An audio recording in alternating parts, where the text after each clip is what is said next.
Bien, bonjour à tous amis cyclistes, on se retrouve aujourd'hui où j'ai décidé de me lancer un défi, plutôt de relever un défi que j'ai vu sur Strava, c'est le défi Grand Fondo, c'est-à-dire réaliser une sortie de plus de 100 km en une seule fois. C'est quelque chose que j'ai encore jamais réalisé et pour ne pas être aidé, j'ai pas un vélo de route mais un vélo VTT.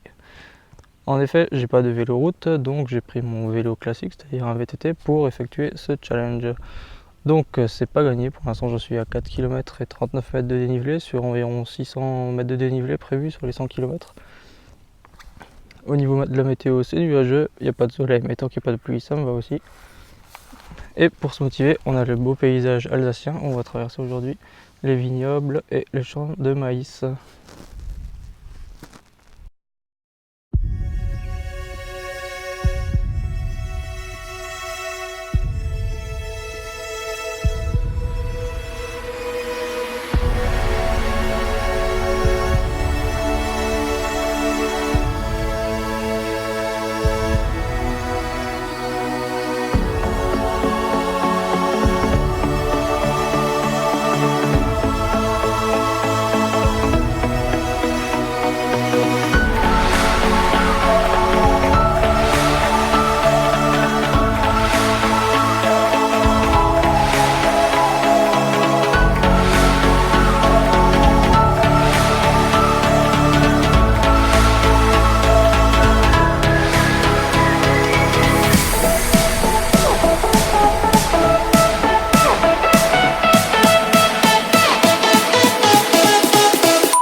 Alors petit point après 25 km, donc on est au quart des 100 km, environ 230 mètres de dénivelé positif là, donc une petite bosse là. Je suis au Bernay, je viens de monter une partie de la rue de la montagne là. Et d'ici on a un panorama qui est pas mal. On a au premier plan les vignes, et puis après on a la ville de Bernay avec quelques immeubles.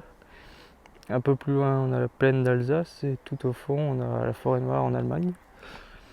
Et vous pouvez aussi observer là-bas en rouge et blanc la brasserie Cronenbourg, célèbre bière d'Alsace brassée ici à Obernai.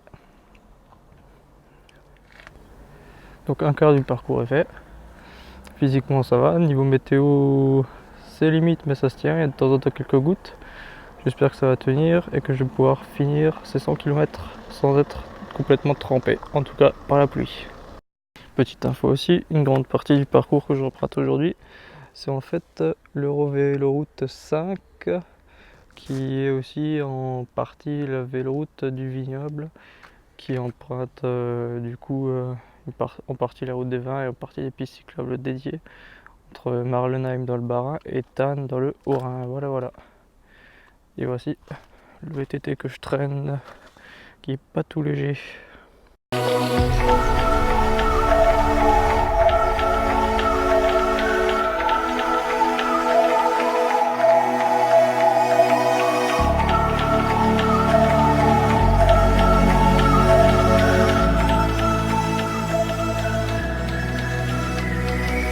Alors on est ici à Rosheim sur une toute nouvelle piste cyclable qui était autrefois une ligne de voie ferrée qui reliait la carrière de Saint-Nabord à la plaine d'Alsace. Et on voit, ils ont gardé encore ici des anciens rails. Et donc la piste cyclable est toute nouvelle. Et on verra au fil de la piste qu'elle garde quelques éléments historiques encore de l'ancienne voie de chemin de fer.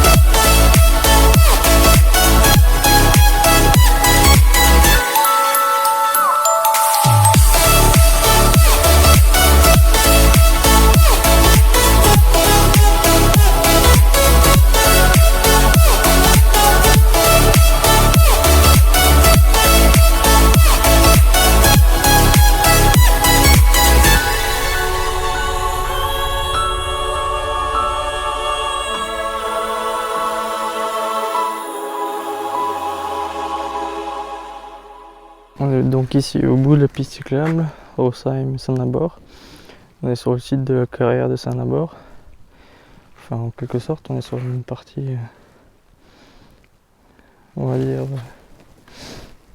pour le principe. C'est pas ici réellement la carrière, elle est plutôt, il me semble, là derrière, sur l'autre versant.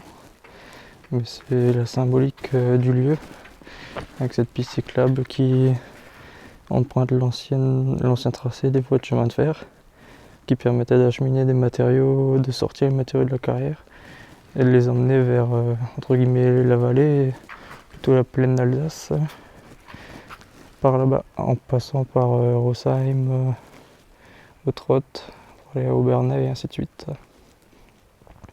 Voilà, il s'est mis un petit peu à pleuvoir, donc j'ai sorti mon coupe-vent imperméable. On est à peu près là à 38-39 km sur les 100 donc, et là on est vraiment sur la partie culminante, on va dire, de mon parcours, puisqu'après je vais plutôt retourner dans la plaine d'Alsace pour revenir ensuite par la plaine, donc ça va être un peu plus roulant. Alors je suis maintenant à peu près à mi-parcours, mais la plus grande partie du dénivelé positif est faite. Je vais donc en profiter pour me ressourcer un petit peu et tester un gel qu'un coureur du Tour de France m'a balancé avec sa musette lors du passage du Tour. Donc c'est un gel Go Energy Electrolyte de Science in Sport, goût citron et menthe. J'ai encore jamais pris de gel de cette marque ni de gel en général. Je vais écouter ça. N'hésitez pas à me dire aussi dans les commentaires ce que vous prenez comme produit, que ce soit pour l'aide à la récupération, le fait de reprendre des électrolytes et compagnie durant vos sorties. Dites-moi un peu ce que vous prenez, quand est-ce que vous le prenez, et si vous y voyez réellement un effet positif.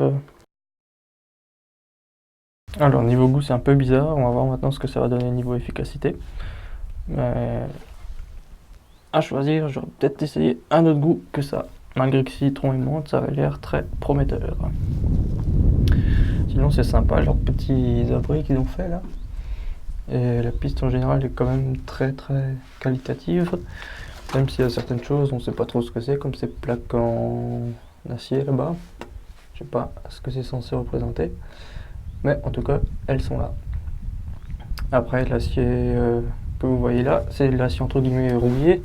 C'est de l'acier qu'on appelle Corten, qui est déjà patiné dès sa mise en œuvre. En fait, le vieillissement est accéléré. Donc de loin, c'est pas trop mal. Par contre, de près, le belvédère là-bas, c'est un peu moins flatteur, je trouve. Bon, après, c'est un style, on aime ou on n'aime pas. Mais ces petits abris en bois, moi, en tout cas, j'aime bien. Avec une belle vue en plus, c'est sympa. Bon, on va se remettre en route.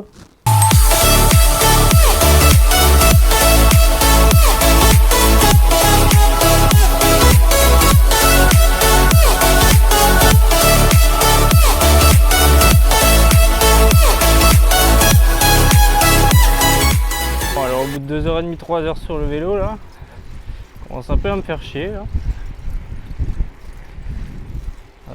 Avant je voulais vous montrer le paysage, mais maintenant il y a à nouveau du maïs qui est trop haut. Ou alors moi je suis trop petit, ou les deux. Mais en gros on voyait là où on était avant, la carrière de Saint-Nabord. On voyait Obernai. On voyait la brasserie Cronenbourg. Et là en plus je suis obligé de prendre une déviation parce qu'il y a une route barrée. Donc ça me change mon parcours. Alors est-ce que là on va voir le paysage? Ouais. Alors je sais pas si vous arriverez à distinguer, à reconnaître les choses.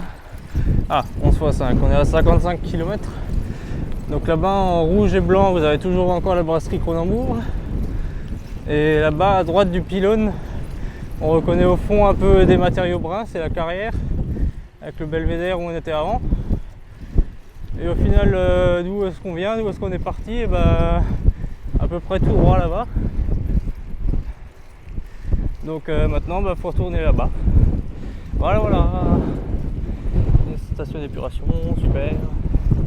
Ça va se sentir bon. Bon, alors on est au kilomètre 73, un peu plus de 73, 73,47, ça fait déjà 3h38 que je roule, sans les pauses bien sûr. Donc là, c'est long, ça fait vraiment long. Comme la véloroute là, sur le canal, c'est tout droit, et c'est long. J'ai les jambes qui commencent à se raidir, mais le plus chiant, c'est qu'au bout d'un moment, on se fait chier. Au bout de 3 heures sur un vélo à pédaler, j'écoute pas de musique ni rien du tout. Donc au bout d'un moment, c'est long. Et voilà, c'est fait, 101,5 km. Bon, je vous cache pas que ça a été dur. À partir de 3h, 3h30, j'ai commencé à en avoir marre. Et on va dire que les derniers 30-40 km étaient costauds. Et surtout les 20 derniers. Les 20 derniers, j'arrêtais pas de faire des pauses, de repartir, de m'arrêter, de repartir, de m'arrêter. Et j'en pouvais vraiment plus, mais je suis content d'être arrivé au bout. Et voilà, une bonne chose de faite et défi relevé. A bientôt pour une prochaine vidéo.